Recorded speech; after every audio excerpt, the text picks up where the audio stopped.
What kind of partner feels good to someone who has avoidant attachment? Leslie Wells, connection coach here. I help individuals heal, thrive, improve, repair, and connect deeply in their romantic relationships by looking at things through an attachment lens.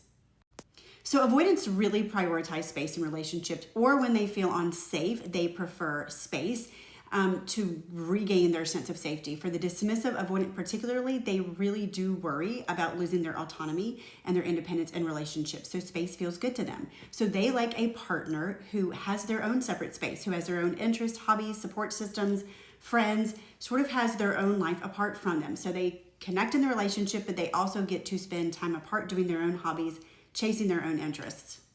They like someone who has a very clear, well-developed sense of self and a good relationship to self, someone who is very secure in themselves, versus someone who is very anxiously attached and is their feelings of feeling okay are very much tied to the avoidant partner. They prefer someone who is a little bit more secure because that anxiousness in another person can feel like they are trapped, stuck, smothered, and it can feel very clingy to them.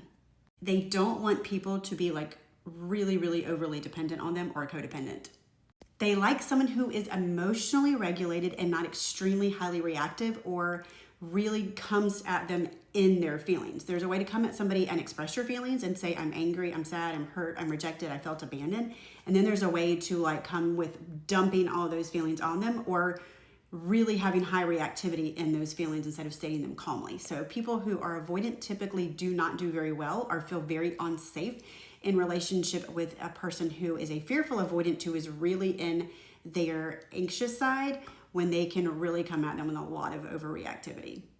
They want someone who is emotionally regulated and who does not come at them and just emotionally dump on them.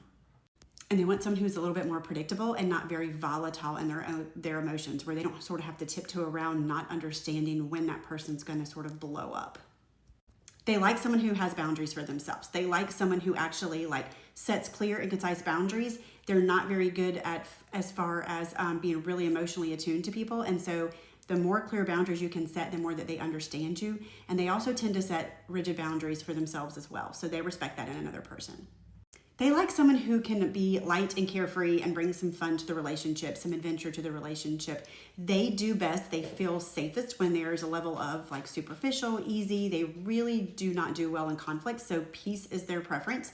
While that is not realistic for relationships all the time, and conflict is actually what creates the catalyst for your relationship to grow and change and improve, peace is something that they really value. And so if you can find time to actually show up carefree and have that good, fun, adventurous, like friendship, companionship time, that really means a lot to them. They like partners who can problem solve and figure things out on their own and can be somewhat independent.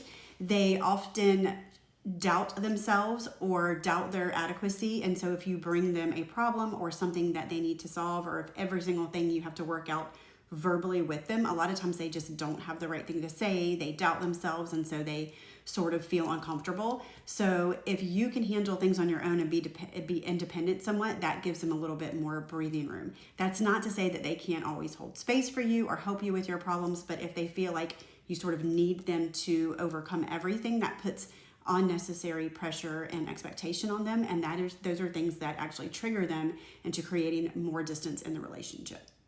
So these are some things that align with their attachment needs and help avoid stepping on their attachment wounds. It does not mean you need to change who you are in a relationship, but these are things that you can be mindful of.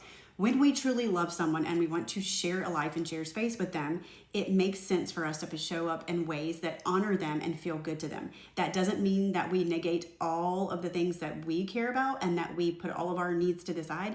It just means that we're able to meet them where they are when it feels good to us and when that is possible without dishonoring our own needs or completely neglecting our own needs. So there you have it. Those are some things that really are attractive to an avoidant partner.